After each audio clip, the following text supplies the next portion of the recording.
Okay, see, no questions. Let's get started. So today we're going to talk about data analysis and statistics. Obviously, for everybody who's taking this course, the department requires that you have taken a statistics course as a prerequisite. I am of the opinion that actually before you take statistics, you should take research methods, because understanding measurement, research design makes a lot more sense than when you take statistics. You're actually understanding how to calculate and analyze data that you've collected as a result of having taken research methods. We do it the opposite direction, which I think makes it a little harder. That said, obviously, this is not intended really to replace your statistics education. I know the department requires at least one course in the MPA program if you haven't already taken it as elsewhere. At the PhD level, to be a really good researcher, I had to take at least 4 semester-long classes on statistics, and there are whole degrees in statistics that you can get. So this is really not meant to be sort of a comprehensive overview of how to do all these things. But I want to kind of just review some of the kind of key ideas in statistics and just data analysis, and give some insight about how those play into and have a relationship with what we've learned in research methods, so you kind of understand, right, what the partnership is there. So if you're numbers averse, this won't be computation heavy, but just giving you kind of an idea of how we're using some of the numbers, how we use some of the analytical tools that come with data analysis. If we're collecting quantitative data, what to do with it and what that might look like. Right. There's 2 types of descriptive statistics. The first one is descriptive. Right. When we deal with descriptive statistics, what we're basically talking about is summarizing data. Right. We have some information. It might be 50 rows, it might be 10 rows, it might be 10,000 rows of information, but we want to just describe what it looks like. So a lot of times, things like what we'll call measures of central tendency, giving averages or means, medians, and modes, right? Those are ways of taking a lot of data and a lot of information and trying to describe the whole population of that data set in giving you some summary numbers. Right? They aren't really about an idea of the relationship and the causal implication of one thing on another and whether there's a relationship between them. It's really just about saying, the average height of our class is this tall, right? The range of heights is between this amount and this amount. There are 77 students who were measured, right? So it's providing some idea of the data as a whole, but it's doing it in a descriptive way to summarize, right, a subgroup or just generally the characteristics of the data set and the data that's in it. Inferential statistics is this idea that we do this hypothesis testing and we're looking for causal relationships. When we learn about t-tests for statistical significance, probability testing, null hypothesis, and research hypothesis, when we're looking at those, what we're talking about specifically is, right, I have a belief, I have a theory, right, I have a research question that I'm looking to answer, and I'm trying to test if there is a causal relationship between X and Y. In the evaluation context, we're most often discussing a relationship between X, the program, exposure to the program, involvement, participation, receipt of services from the nonprofit or government or whoever, and the Y variable is the outcome that we care about: obesity, recidivism, right? Knowledge or behavioral change. We want to know if one of those is causing the other to change, which is how we have to then get into causal relationships, testing a hypothesis that one is related with the other, and being able to rule out other, right, either potential threats, other factors, any of those type of things by doing so. And so we're not just looking to describe the characteristics of the people who participated in our program, but we are looking to test whether there's a relationship between our program and the impact on an outcome over time as a result of post-test data that's been collected. So, seeing some of these descriptive statistics, they might range. And so we obviously see descriptive financial information. The average federal deficit during the President Obama administration was $240 billion, right? Something like that. That is not saying, that President Obama is necessarily the cause. It could have been Congress. It could have been the economy, right? There's a number of reasons why one might have a deficit. It's not saying that is, better or worse or higher or lower than necessarily a predecessor or a Republican president. What that is saying, however, is that the right? The average amounts, right? So he was in office for 8 years. The deficit changed every single time, right? But let's say we were trying to compare Obama to President Bush, we might say that the average Obama deficit was $200 billion versus the average Bush deficit was $400 billion. Right? We didn't have to give you all 16 years worth of deficit numbers. Right? We give you two averages, and it's enough for you to understand and describe, right, just generally the characteristics of the data from those two groups.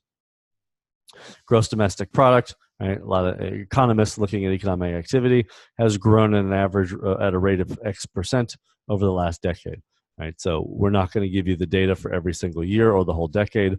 We've come up with one summary figure that says it's grown 2% over the last 10 years on average, which, right, it may have gone up 4 in one year and it may have went down, or it may have not grown at all the next year, and so it averages out to 2. And it could have fluctuated the whole year, but the idea is we're giving you that single number that says, well, over that 10-year period, it did go up on average 2% at the course of the 10 years, right? You don't need to get into all the nitty-gritty details of the data on a year-to-year basis or quarter-to-quarter basis, right, to know that that summary number means that, okay, well, it's gone up. And if somebody told me that, well, the 10 years before that, it grew at a negative 0.5% rate, right? I guess shrunk, right, at a negative 0.5% rate. Would suggest that, okay, well, comparison, I only need those two numbers to know that this decade has been much better than the decade before. An evaluation example, the treatment group of students had a mean math score of, right, X value after 6 months compared to a mean score of Y, right, for the treatment group. Right? This might just start to sound inferential. Right? This is not sufficient alone to say that this, right, program led to these better math scores. Right? And X may necessarily be higher or lower than Y. Right? But the idea is we have two different groups. We might have, let's say, 500 students in each group, right? So we have 1,000 test scores, but by giving you just these two average numbers, we're able to describe the differences. Right? It's not until we move into a statistical test where something like a t-test, where you look at the difference between two average values and try to assess if by probability alone or not, they were equal or unequal, right, by chance. That is when we start to move from descriptive to inference to say, okay, these are not just happening by random occurrence. The difference between these two is the result of something, and we think it is the fact that so these students were in this program while these others were not, and therefore, right, that is why we're starting to see the difference. So that's when we move from descriptive to inferential. A lot of these are probably not going to be surprising. These are some other common descriptive statistics, different types of numbers that we can think of. Right, counts, how many or how much. Right, so the number of African American women in the U.S. below the poverty line. Right, the amount of dollars spent on social welfare programs for single mothers. Right, it can be persons, it could be dollars, it can be outputs. So how many vouchers for housing for homeless persons we've given out in a given year or something like that. All of these are count. They describe how many or how much of something. Right? Percents and proportions. This is obviously part of a whole, especially when we start to try to compare across groups. Right? We might want to be able to say, for the county of San Bernardino, right, 22% of the county's population is either obese or at risk, right, or overweight, one of those two categories.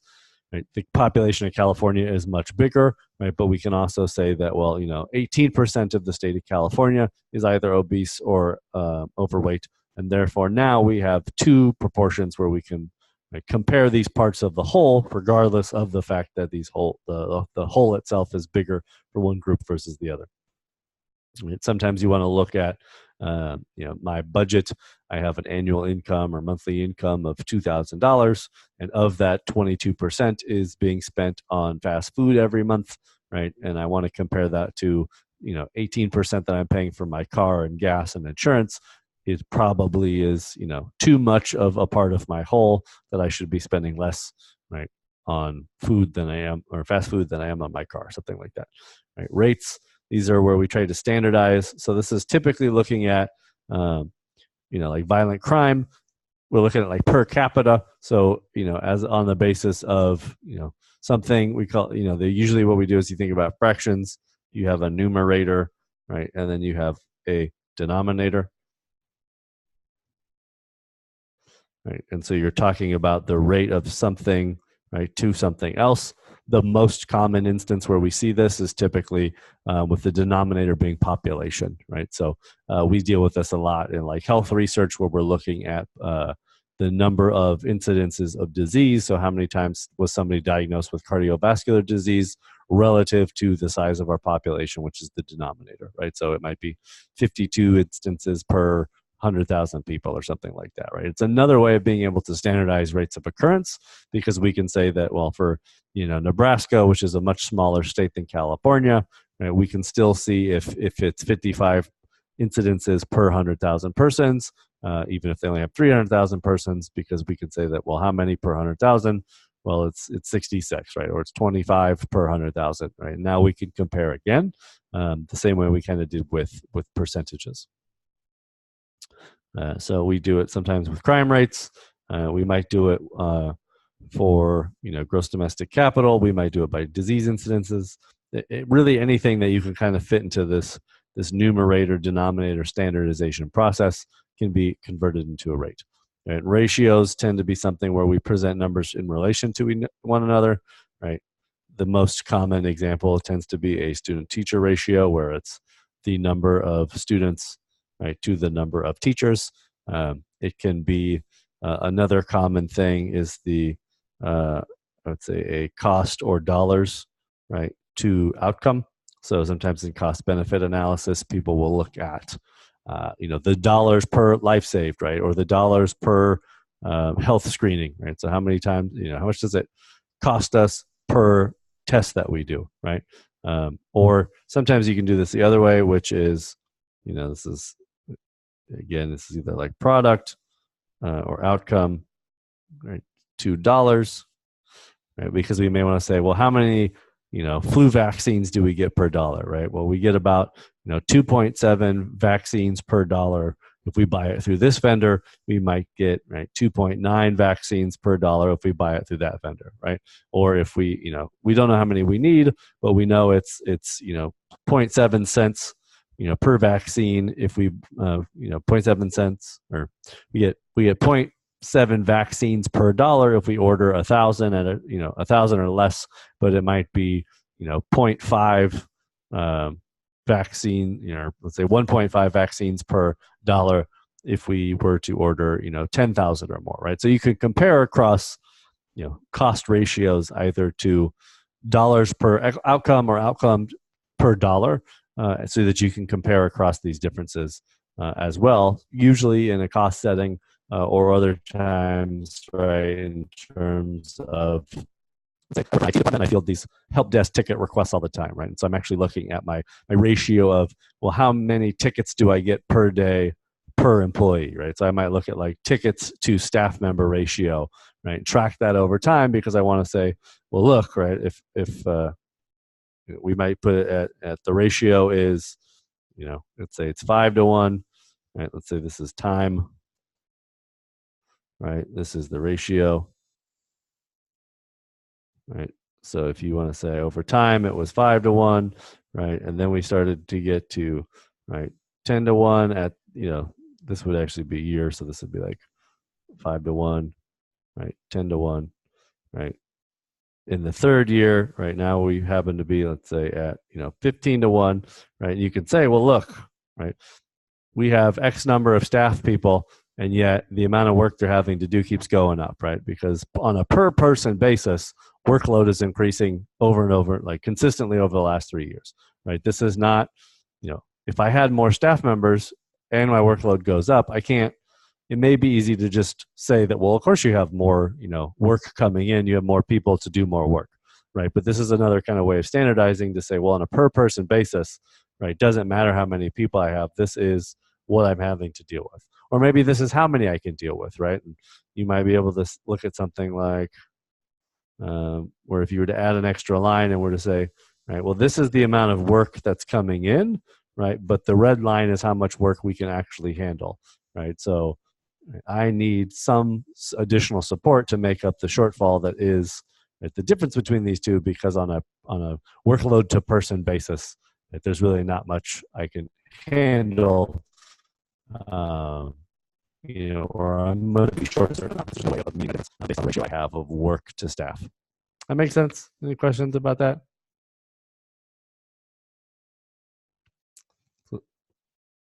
Those are just some general examples. Obviously, there's a lot of different contexts that these might come into play. These tend to be pretty common ones that we see for a lot of description purposes. Rates of change. Obviously, these are we start comparing multiple numbers.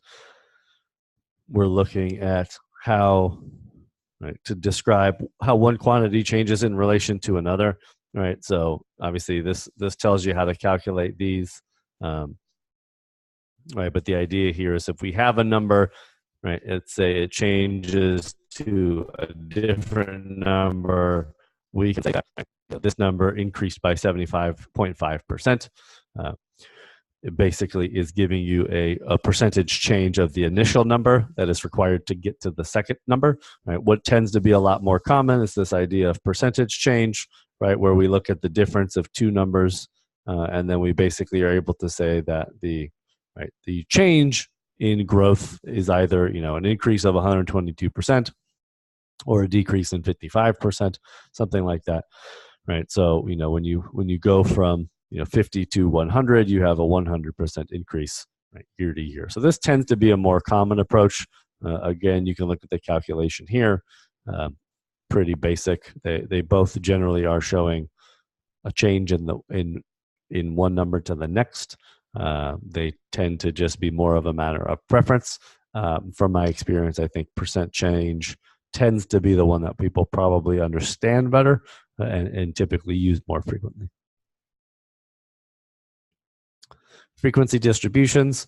This is when we start to break down, right? We have multiple categories of data, and we want to break down numbers by each category, but still summary numbers, right? So what you're looking at here is within each category, right, how many people fall into that category. So we have 200 total people, right? 100 of them were between 18 and 35. Another 60 of them were between 35 and 54. And another 40 of them were over the age of 55, right?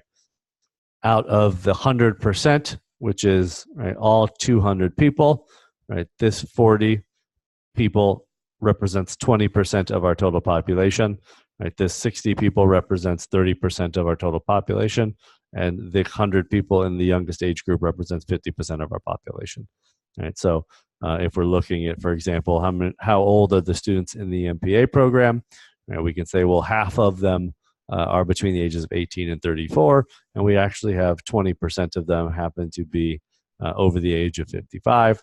Right. And again, we're still basically just doing some descriptive explanation of, right, if we have, say 2,000 students in the MPA program, this is, if we had 200, right, we don't want to give you a spreadsheet with all 200 lines and say, oh, here you go, look at yourself. We want to be able to just kind of quickly say, all right, well, half of all 200 of our students are, in this category. All right, another frequency distribution. This is what we start to look at. What are called, a histogram might be the way that you're familiar with seeing these. Right, frequency is what we see down this left-hand side on the the y-axis here. Right, so this represents how many times we see whatever value is on the x-axis. Right, so in this example, right, we have writing score. We're looking at how many people received a possibly a writing score between 30 and let's say 35, right? And when you look at the top of this bar, we'd say it looks like about 8 students presumably received a writing score between 30 and 35. And it looks like 55. Right? Again, we can look here, draw a line back here, and say I would say it's about 34 or so people had a score of that amount, right? So what you can start to see is, right, this we call the distribution curve that we're interested in, that allows us to quickly look and see that, right, if I were to draw a line at the biggest peak, right, we could say that somewhere between about 50 and 55 is likely the average score, or at least the most commonly found score, right? So if this was, I don't know, out of a test where you could get 100 possible points, that would suggest to us that the students are probably not doing very well, either because the test is too hard, or because they didn't study very well, or because the instructor is terrible and didn't teach them anything.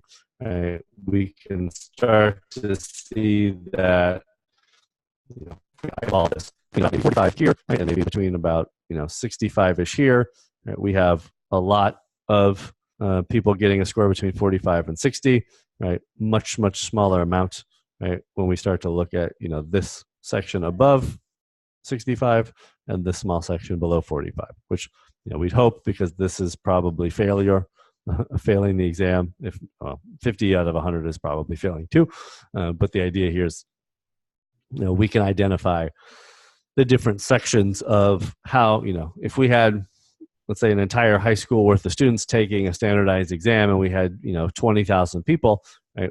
Obviously this doesn't match up with these numbers, but we could still have the same distribution, right, and really quickly see how the university is doing as a whole, without having to go through tons and tons of lines of data to figure that out. Right? You could also overlay these. So if we had something where, right, we did another histogram, and we had, right, we had our score, right, we had our frequency. You could do something where we say, all right, well, this is, if we had the same system as before, right, we have a distribution that looks like this for the whole university, right? But we may want to then say, right, let's map it out for, right, we'll say this is, right, our white or Caucasian students, right? Then we actually overlay the distribution for, let's say, our potentially, right, we say Asian American students, right? And then we're looking for racial differences between test scores, right? We might say we have our Black African American students, and then we might take our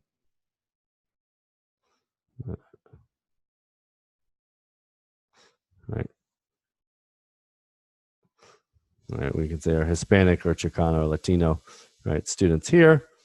And what we start to do is we're able to then quickly overlay our student groups, and then be able to see differences between them, because we can look and see that the distribution is different for different persons, right? So even in aggregate, without having to go row by row for all the data, we can see that there's differences by looking at just this distribution broadly.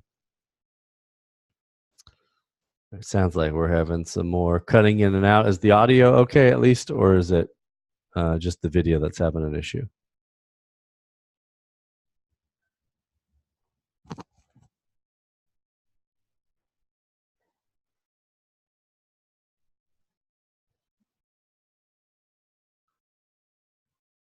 Okay, just the audio. Well, I'll try to go a little bit slower with this. If you keep having the same issue, just let me know. I'm actually going to go ahead and stop my video, since you don't really need to look at me in the first place, and see if that potentially helps maybe take down some of the bandwidth that's getting used up. So everybody still hear me okay? All right. So measures of central tendency. Obviously, everybody has probably had some exposure to these, right? The idea is we want to summarize the distribution, right? So what we're probably used to seeing, right, is this idea of, right, we're looking at this distribution here, right? This kind of general area that's the peak tends to be the center of the distribution, right? And that's what we are looking for when we're talking about the central tendency, the center of the distribution, right? Our means, medians, and modes, right? Obviously, we're used to hearing the average. Take all the numbers, add them up, and then divide by how many there are. That will give us the average value. When we have a median, we're looking for the midpoint. So when we have a midpoint of a distribution, we're not looking for the average, but we want to take, right, all the numbers, line them up from, right, smallest to largest, right? And we actually pick the one that is in the middle, right? So if you have, 0, 1, 1, 2, 4, 9, 9, and then 10, right? Let's see, 1, 2, 3. If we happen to have, well, let's see, well, an 11, right? The middle number is the one that falls when ordered um, in that sequence, right? So it doesn't matter if there's multiple numbers that are higher or lower, right? We have a one middle number that is our central tendency point, right? So the reason that there's a difference between these two is that these are generally influenced heavily by outliers, right? So you'll see averages quite frequently used. Places where you will not see them used often tend to be things like real estate prices, and typically like home value, things like income level. And the reason tends to be that, in a neighborhood, if you report an average home value, there might be one neighborhood where you have nothing but $1 million homes, and it's going to heavily shift, right, the average value up towards that $1 million mark. Not all the way, but it's going to move everything higher than if you were to use median. So the same thing, right? There are always some people who, unfortunately for us, earn tons and tons of money, much more than we'll ever make. And because of that, right, when we use mean salary, right, in the US or in a state or something like that, we're going to have things pulled up heavily towards that higher number. Right? So we will tend to use median in those examples because we'll get the middle number and it won't be affected by those larger means. Right? Mode tends to be the most common response. So if you have 20,000, it doesn't matter what the mean or the median is. Right? If you have income amounts, you want to say that whichever number has the most responses. So, out of 10,000 people, 3,000 people earn $55,000 a year. That's the most common answer out of all the responses. So the mode is 55,000. Right? When we deal with dispersion, we're not talking about single numbers. We're talking about, range being how wide is a distribution. Right? So range tends to be this kind of full span, right, of the range. Where standard deviation has to do with, which we'll see here. Actually, we'll see it next, right? Your mode, your most common response, right? The peak of things, the peak of the distribution. Right? Your median tends to be that middle number, which doesn't always happen to fall at the peak, but it does tend to fall pretty close to the peak, right? Because we have these outliers, right, which are our extreme values. We have this kind of hump of, if this happens to be home value or income, something like that, we have these high end values. And what that does is that draws this median value, right? The mean value draws closer towards the outliers than our median would be, and so that's why we tend to not want to use mean values in certain instances. Right? Standard deviation, what we're talking about is, right, when we have a distribution, if we cut it into 6 chunks, right, 3 on each side of our mean value, right, we have each of these is one standard deviation, either above, if you're going this way, or below your mean value.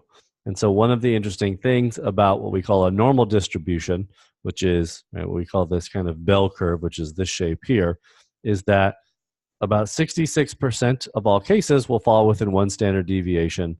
Right? About 95% of cases will fall within 2 standard deviations. And about 99% of all cases will fall within 3 standard deviations.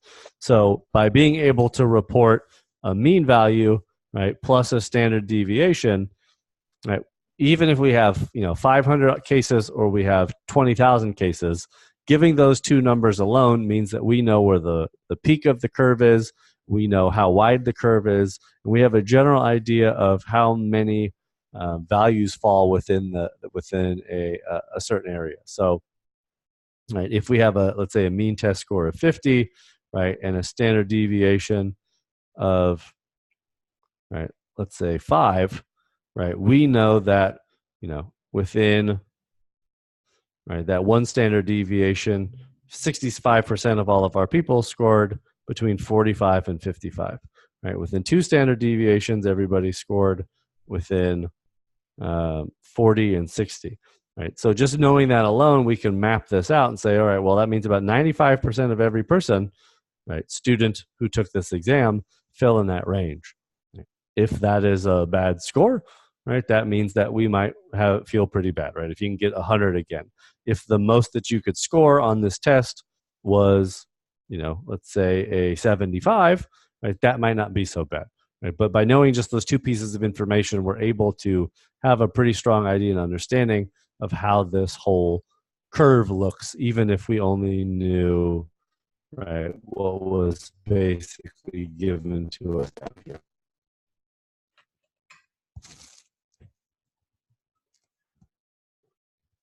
Right. The range, as we said before, range is a single number, right? And all we're doing is taking the largest number, right? We're subtracting the smallest number, right? And that's what gives us our range. Most of the time, it's never reported because it doesn't really mean much, because it's also, if you have test scores that are out of 1,000, you will have a big range just because there's a lot more possible points than out of a test score with a maximum of 100, because it's just a smaller range because there's less numbers. So really, standard range is not really used all that often.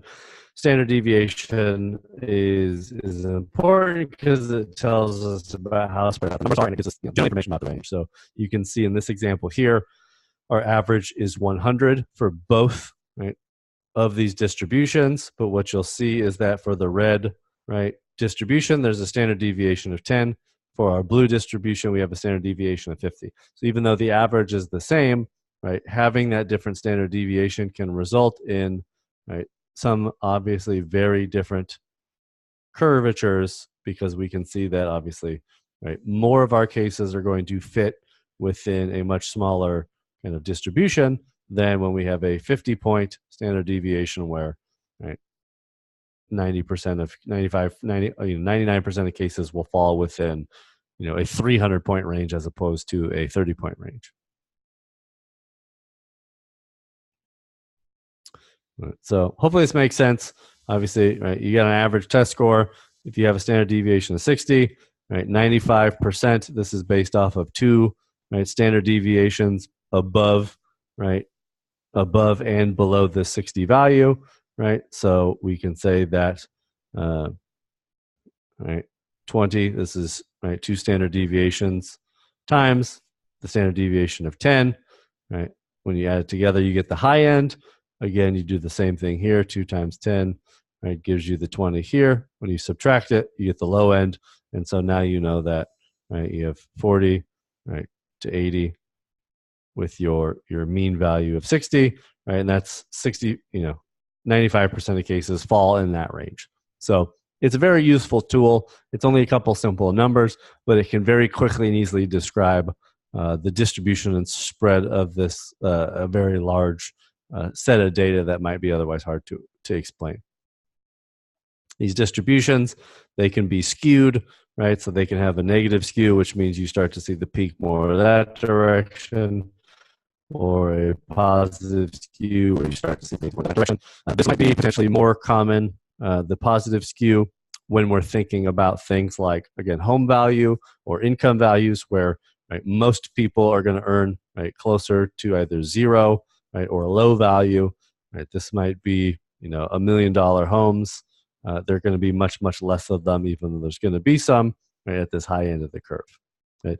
This would be something on the negative skew that's more like maybe test scores, where, right, not that many people are going to completely bomb, right, and get a zero, right, but somewhere between possibly the, right, B minus a range, you'll get a lot more people, right, because you have to do really, really bad to score something that low. That makes sense? Any questions about that so far in terms of distributions before we move on to crosstabs, contingency tables? Is the audio still coming in okay, or is it cutting out?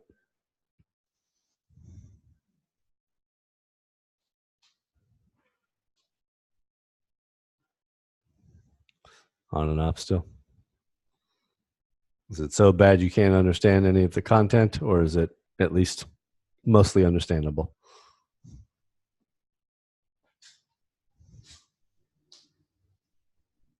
Okay. Let's see. All right.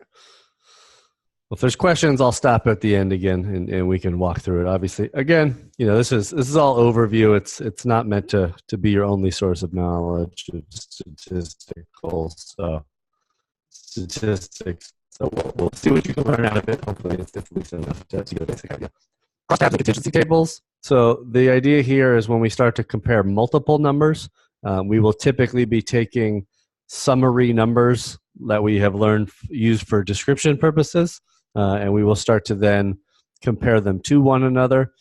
So when we have category data, by group, treatment group or control group, by sex, male and female, or by potentially racial category, something like that, we're going to start to compare multiple numbers across one another.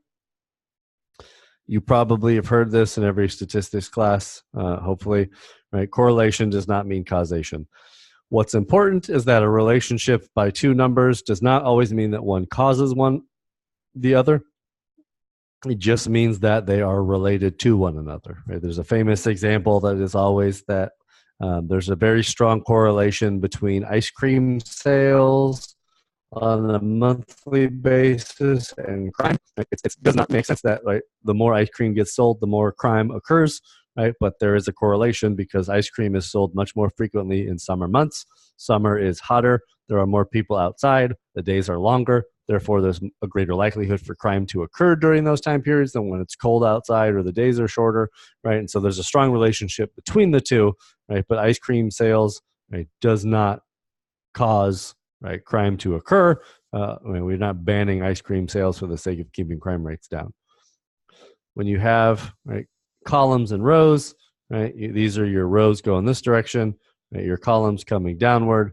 We tend to want to look at our x versus y variables, right? And we'll usually look at, oftentimes, percentages and counts.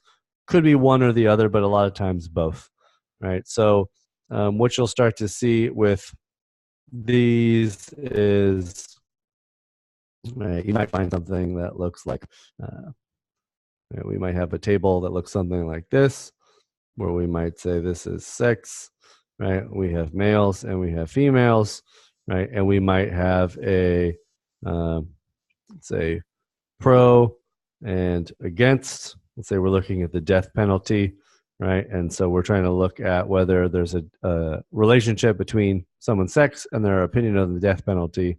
So we may just have numbers. So let's say we have 200 people that we asked, right? We might have 40 and 60, and then 60 here and 40. So we can say that there were 40 females who were against the death penalty.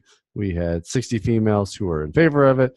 We had males, 40 of them who were in favor of it, and 60 men who were against it. Right. So we're starting to see a difference between the two. Right. We might also say that this could be total. Right. And if we want to put both numbers, we can say we had 100 men, and that's 50%. Right. And we had 100 women. That was also 50%. But we had we have 50% of people against, 50% were for, right? But we don't have a pure 50% here, right? So this would actually be, let's see, what's 40% of half? So if we have 40 people, right, and we have 200 total people, right, this is actually 20% and 20%. And if we have 60 out of 200 people in each of these, this is 30% and 30%, right, which amounts to a total of 100%, right? And therefore now we have both the number and we have the percentages. So you might only want to report on percentages, you might want to report on numbers. A lot of times you'll see something like this, where you'll start to see both the raw number and the percentages, like in parentheses or something underneath, so that you can see both, because people sometimes have a different preference for different types of numbers.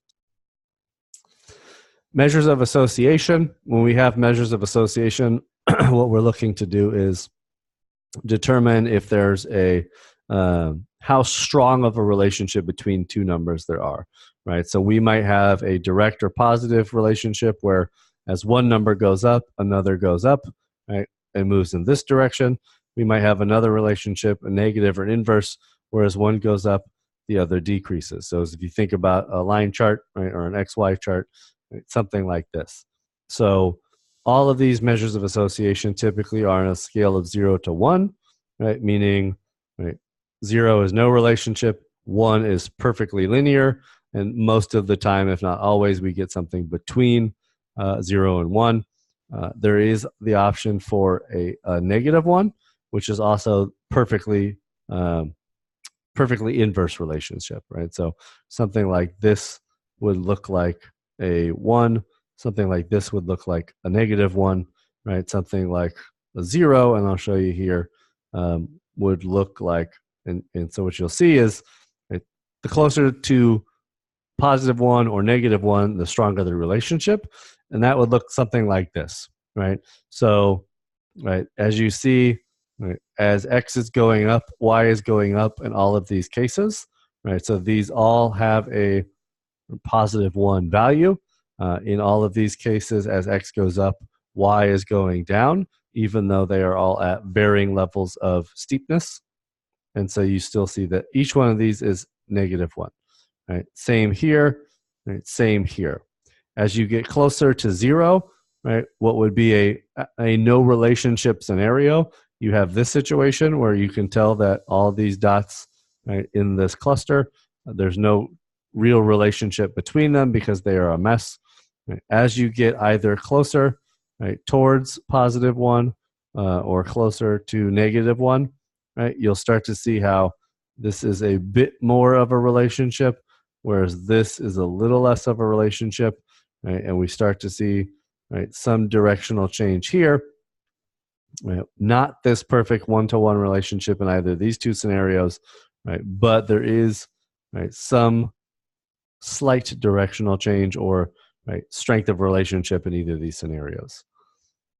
An important point, I think, always to make is what you see down here, right? Which is measures of association are designed to tell you the relationship between a linear relationship, right? This is a 0, right? Even though, right, it's obviously there's a relationship there. Every single one of these, right, has some obvious pattern of, right, dynamic between the different points that you're looking at. Right? Not a single one of these on this row, however, is linear. Right? They don't follow a straight line. They follow curved lines or wavy lines or squares or something like that. Measures of association will not capture any single one of these as being, right, a linear relationship, and therefore you'll get a 0 value. So they are not a perfect tool. This is why it's also important to create scatter plots, look at data using visual tools, right? Because, if I were to say, I need you to forecast, how much money it's going to cost us next budget year to provide health services across the county, right? And if you had the choice between, right, maybe this relationship, right, versus, right, this relationship, right, this is a lot harder to do because you have a lot of room for error between this. Right? This tends to be something that there's a lot more clear of a pattern, and you may say, right, well, if I have to pick my next point, I feel pretty good about saying it's somewhere up in, right, this space here, as opposed to up here where, right, I don't really know where it's going to go. So it becomes important to recognize that difference between linear and non-linear relationships, but not necessarily not patterned relationships. Questions about that? So I think typically you'll see this as like the the most common you might recall is Pearson's R, also sometimes called the correlation coefficient.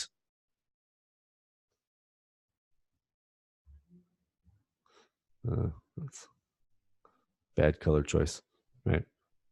But that's the typical way that might be referred to, and so you'll see something where say R is equal to right, 8 or something like that, which tells you, oh, there's a strong relationship between these two things, right? I would generally say that this, right, is probably not as much as we'd like to believe that if you understand statistics or what these are, you can learn something from this number. I would typically probably always err on the side of just showing this graphic and maybe putting the number on there or not, but basically being able to show, right, there's a strong positive relationship you can tell from all of our dots, because in my opinion, I think for most visual folks, this will make more sense than just giving a single number like this.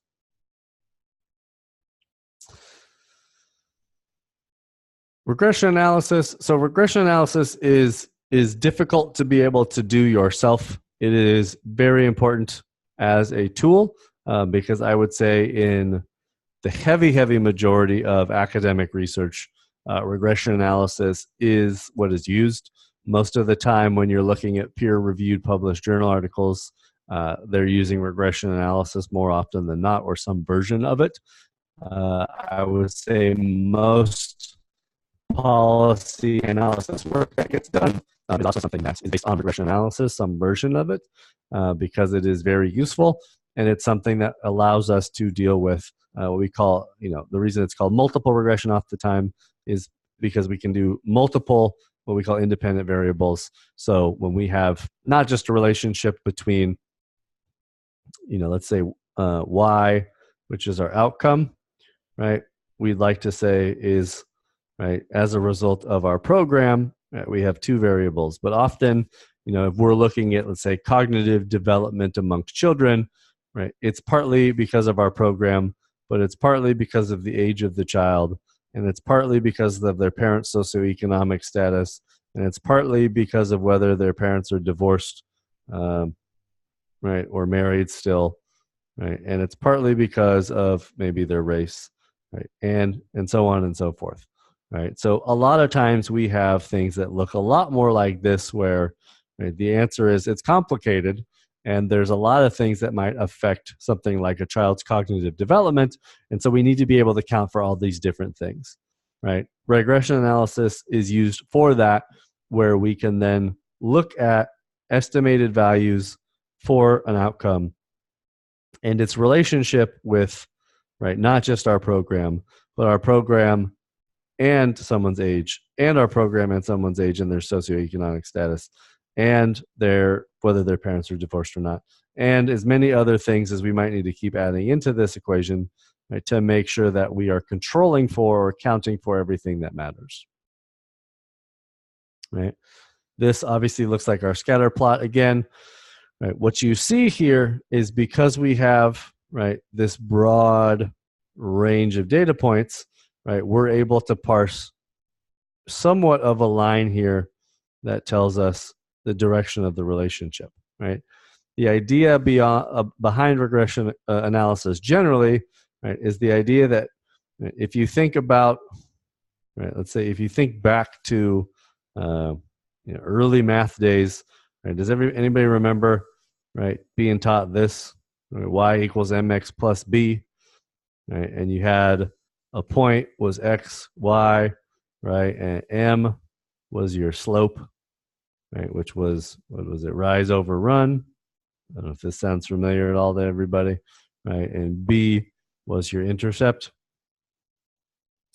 Right, so forget about the line, the dots here, but let's think about just, right, the line itself, right. We can say that, well, we have an intercept here where, right, b equals maybe 0, 2, because it crosses at the 2 point, right. We might see that as far as rise over run, right, we could draw a point here and say this is maybe 1, 5, right. If we draw another point here, right, this looks to be about 2, 6, right. So we have what appears to be a 1 over 1 rise, or this should be 1 over 1, sorry.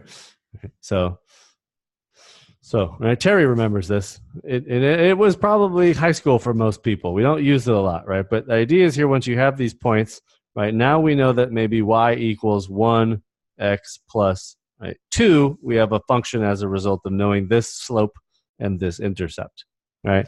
regression analysis is founded on the idea that, right, when we collect data using data collection tools, right, we're collecting a lot of X points and a lot of Y points, right? Every one of these dots is a combination of X and Y.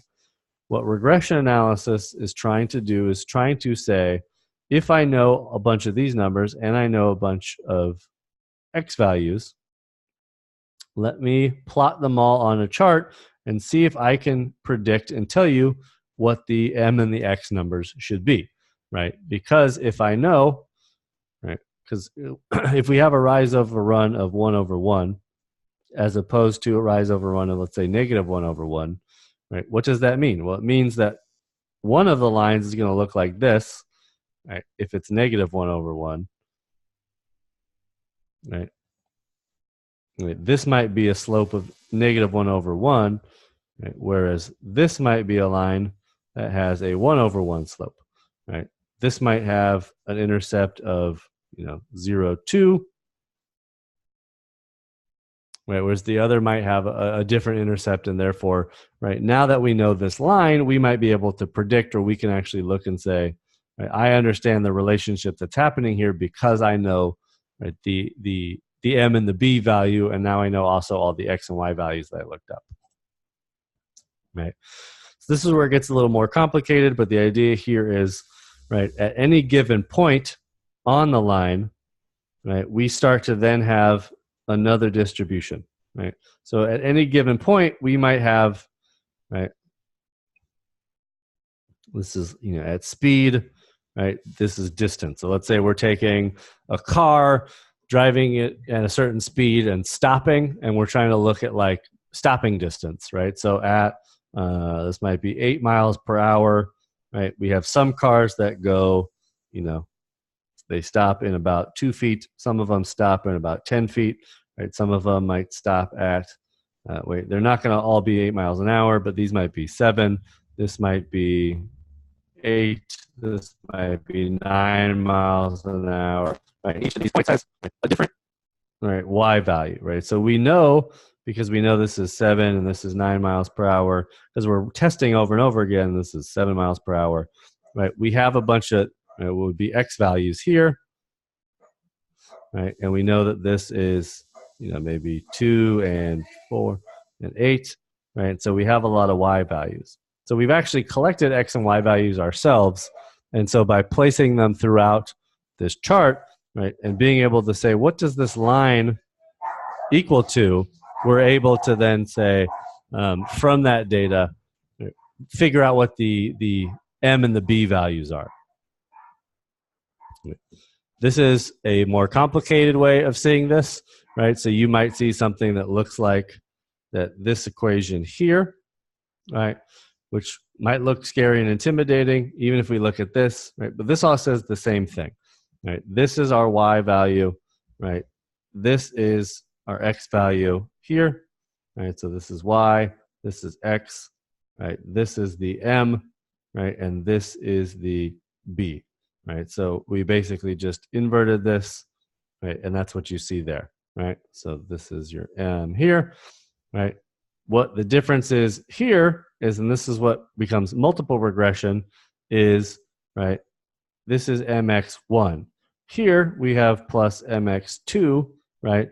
Because as we said before, it's not just whether you are in the program or not, it's also whether or not you are of a certain socioeconomic status, right? And it might be because of whether or not you are have parents who are married or divorced. And it might be because of a whole set of things, right? So we have multiple slopes from multiple lines because each one of these X values, X1, X2, every other X that we collect data for and put into a regression model, right, will get its own independent slope, because we're basically going to make a whole bunch of versions of this graph with all the different data, right?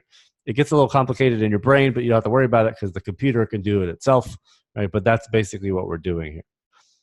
This here basically is a way of saying that there's always going to be some error, right?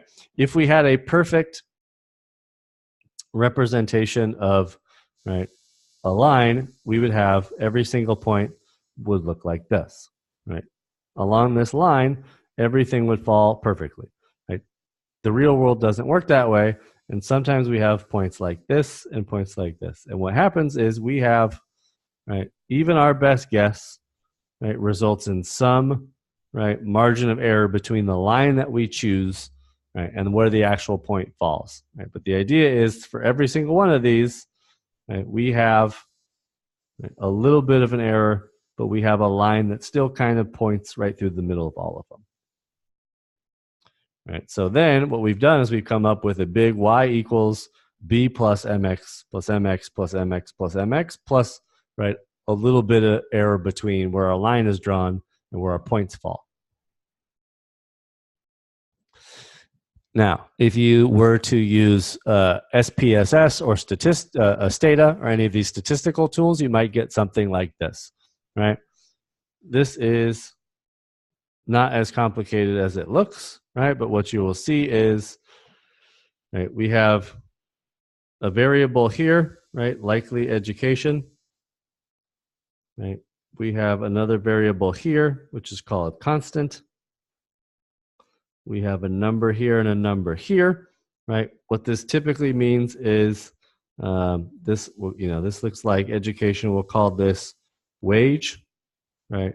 So y equals, right, our coefficient of m, which is on education. So this number here, right, 0.109, right, times somebody's education level,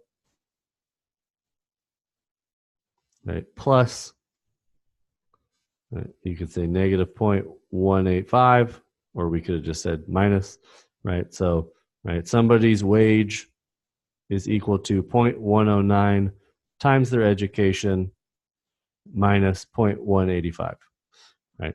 Now, using a simple one variable regression, we are able to say that, well, using this equation here, this line is what best fits all the data we collected about how much people earn, right, and how much education they have. And so we're able to predict, maybe it's in thousand, maybe it's in dollars per hour or something like that, right? What the relationship is between their education and how much money they make, right? And we could add in other stuff if we wanted to. We could say we have age, we have another number here, and we could say, race, and we could have another number here, and we could have what their sex is, another number here, and this could be years of work experience, right? We can have another number here, right? And that's where we start adding to this and saying, right, y equals, right, 109 times education plus, right, a new m value that we don't have times race, right, plus another m value we don't have times their age, right, and so on and so forth and so forth. That makes sense so far? Right? We're just making a lot of slopes and trying to estimate a lot of rises over runs for, right, a number of different variables that we're using. If you have seen, this is a fuzzy picture, but, right, if you looked at peer-reviewed journals, right, all of you have hopefully been kind of perusing some of these for your lit review assignment, your proposals. You may be looking at something that looks like this table, right, or something like this, right? What you're seeing here is a bunch of different x variables, right? This tells you how big the sample size is, right? And then this is one regression model, right? So this is M1, right? Actually, and this is, right, your B value, because this is your constant, right? So we have M1 for tenure. So this is obviously looking at, this is a regression model that's looking at the effect of having tenure on something. Right? We don't know exactly what because we don't have the Y values here, right? But we have a B value here, right? And we have, in this model, we have, right, how much time somebody spent waiting for tenure, which is our M2 value, right? And we have our M1 value here, and we have our X, right? Well, I guess this should be X4, right? And our X1 value, right? So each of these is a different regression model, But what you'll see is that they're adding in, right, multiple different, right, variables each time they run the model, because there's different things that they thought of that potentially make a difference, right? And so each time they're adding in, right, one of these extra X variables to their model. Right? So it looks complicated, but all these really are doing is coming up with a table and telling you each of the different coefficients, the rise over run or the slope values, right, in a model. So this is like y equals, right, this function here.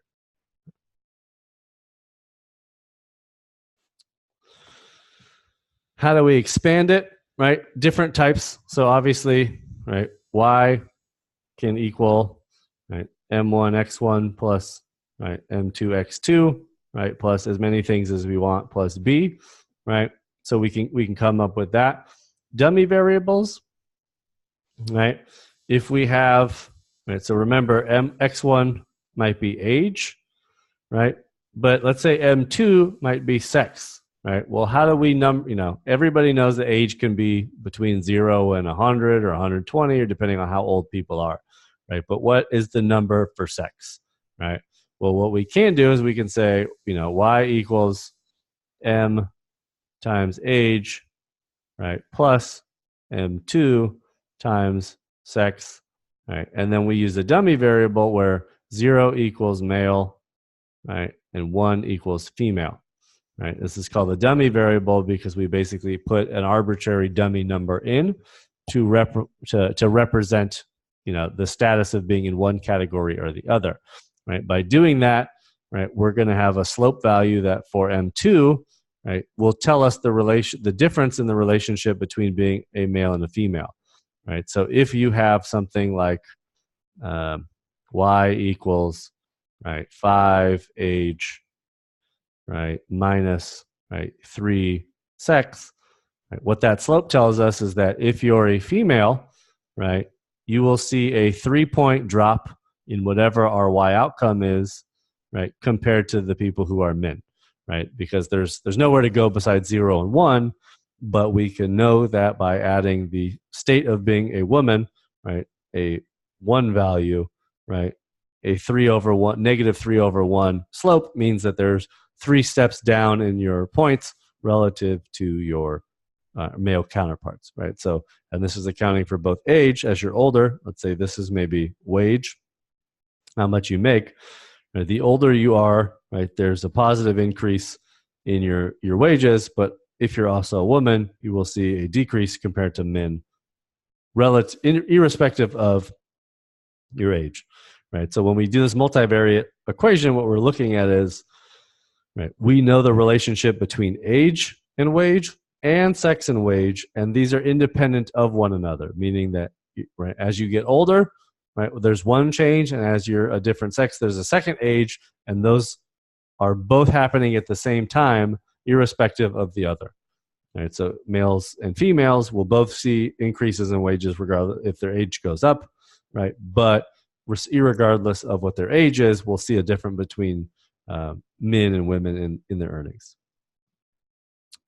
Right. Probit analysis and logit analysis, right? This is a simple way of saying the dummy value is used for the y, right? A lot of you will see something like, or you may use something like this, right? Where, right, my outcome, right, my y value, right, is either yes, something happened, or no, something didn't happen, right? Where do we see examples like this, right? Recidivism. Did they end up back in jail or not? Right? Graduation rates. Did a person in our program get their degree within 4 years or not? Did somebody attain a job within 6 months or not? Is somebody unemployed or not?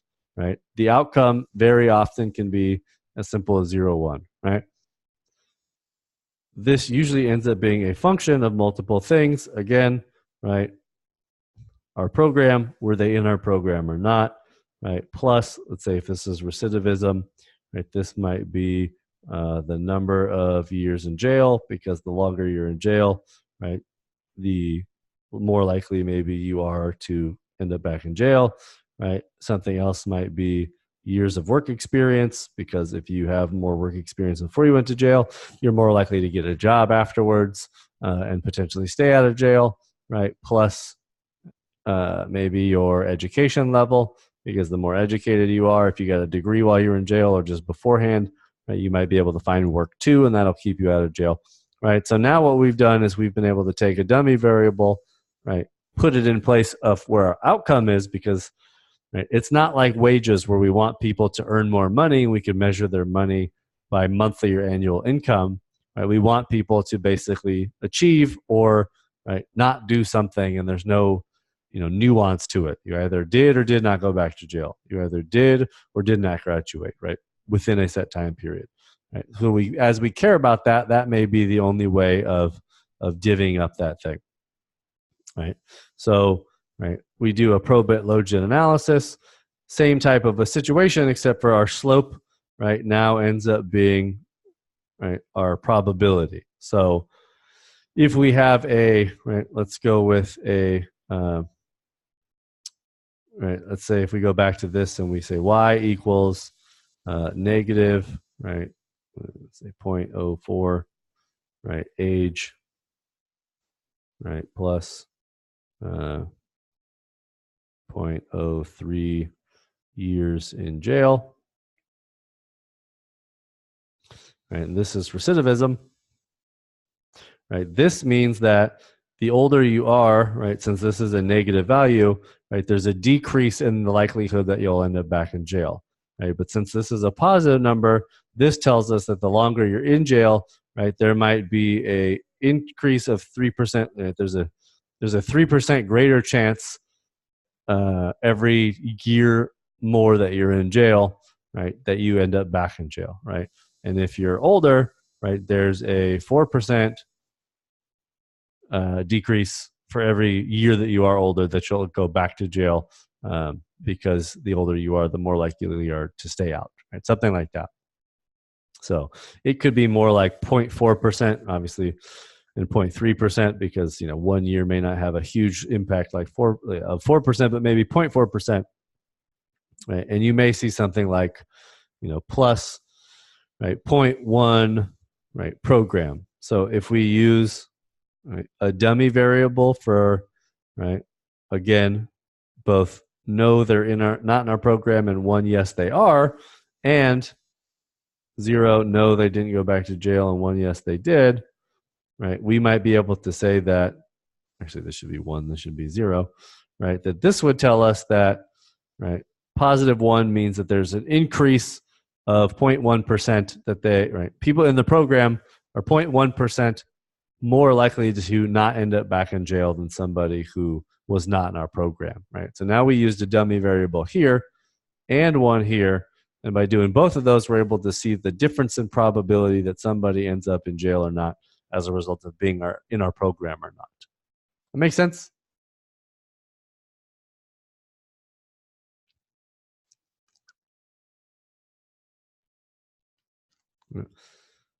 Panel data, so time series, right? Time series is just the idea that we're looking at something over time, right? Maybe something like weight, and we're doing regression analysis where, right, let's say we're taking your weight every single day, right? And we're looking at something like this, right? Where, let's say maybe forget this part, right? But the idea is that your weight fluctuates a lot over this time period, right? And so we're running a regression where, right, y is your weight, right? And that's a function of right time times whatever m value plus right, program. You're in our nutrition program, right? Plus all the other stuff that might make your weight change over time, right? So you can think about if I were to do something like right over time, maybe you're in a waiting period for 3 months, right? And we're tracking your weight on a daily basis over a certain period of time, right? And then you join our program for another 3 months, we track your weight, right? And we might be looking at, right? Time series is looking at this idea that this is when the program starts, right? And this is, 3 months, and this is 3 more months here, right? We're trying to look to see if something happens specifically at this breakpoint and the differences between what happens here and what happens here, right? So that's time series. If you think about the Taiwanese garbage reduction program article, right, same type of thing was going on there. Why do we care? Right. The reason we care is because regression analysis allows for tests of statistical significance. Right. What that means is regression analysis, because it includes so many other variables and it controls for them all at the same time, means that we can look at probability of whether or not those slope coefficients, right, the y equals m, right, the m part of that function, if it is right, likely by happening by chance or not, right, or more or less how likely is it that it's just a chance occurrence, or how likely is it that it's actually a relationship between the data that we've put in to that regression model. Why do we care? Well, we care because if it's right, very unlikely, right, to basically be a right, if it's a very unlikely that it's chance, right? If it's very unlikely that it's by chance, that means that it's also very likely caused by whatever the regression model that you've designed has in it, right? So if it's a very, very slim, right, p-value chance that the relationship in your regression model is by chance alone, what it means is you've constructed a model that very well explains why someone does or does not end up back in jail. And if it shows that the m value for right, the mx part, the m part of the mx b for if they were in our program or not is not likely occurring by chance alone. It means that your program is something that causes recidivism to change, and it means that your program is responsible not by chance for someone staying out of jail, meaning that it does have an impact. And that's what we care about in terms of doing evaluation research and being able to say that our program is leading to this change that we're seeing. I'm going to skip these because these aren't necessarily as critical, right? What you'll see is when you do statistical significance testing, what we're getting into is the idea that we can now test whether or not right something is occurring by chance or not by chance, and that's what we care about, right? And confidence intervals are the idea that we may right be able to come up with the equation for this line here, right? But we might not be as certain, and so confidence intervals are this kind of band where we can say, okay, well, we don't necessarily, we have an mx plus b for this line here, right? But we also have right some sort of a boundary both above and below it, right, at these different points where we can say, right, even if I don't want to guess, right, because remember we said there's always right, some error between one point and the next, right, so or the line, right, even if the line is our best guess, right, there's this band within which we're still relatively confident, even if we're being a little more conservative in saying, right, well, this is the broad relationship, even though right, maybe this very precise line is the most, a specific relationship we can estimate. So that's basically all I want to talk about in terms of statistics and cover, right? But what the idea here is for next week is that you need to come up with, right, one regression model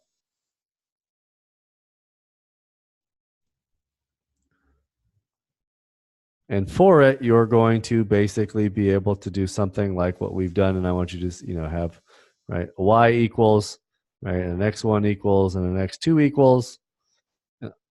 I'm not going to put a certain limit on how many of these you need. I think the idea is for you to think through what are those major variables that are going to matter relative to explaining whatever your outcome is, right? And be able to say, okay, well, y is obesity, right? And this is measured as your BMI, right? And X is if they're in a program or not, right? And this is measured as 0 for no, right, and 1 for yes, right, and I'm including a dummy variable, right, and something else might be their number of hours, right, let's say worked per week, right, and this is 0 to 50 because people who work more have less time to maybe exercise, and we might have something that is number of units because we know students who take more units. This could be 0 to 16 or something, right? The more units somebody's enrolled in, the less time they have, the more stressed they are, the worse they might eat, right?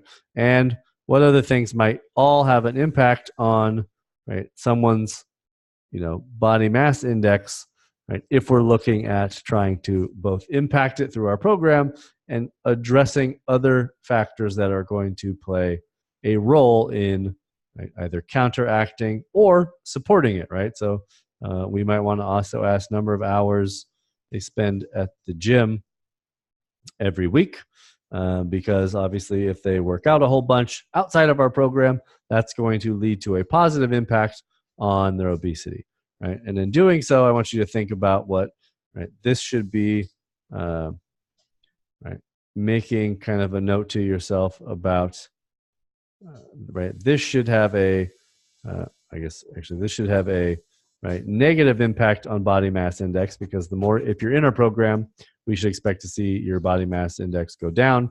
If you work more, we might want to expect to see a positive, right, relationship. We might want to see that, we may not want to, but we would likely see that people who have more units potentially have a higher BMI, right? People who have a I spend more hours at the gym have a negative BMI, right? So you're basically just trying to identify what the direction of that slope, right, or that M value is going to be if you were to have a regression model that looked like the one that you just built here, right? That makes sense. This should be obviously the outcome, right, for the program that you're specifically interested in, because obviously you've chose something by now, and so that's what I want you building that kind of regression model around, right? I don't expect you to calculate anything. I don't expect you to go collect any data. I just want to see something like this here that lists, what variables would you want to include and what would you expect the relationship to be relative to whatever you chose as your Y value here. Make sense? Questions about that?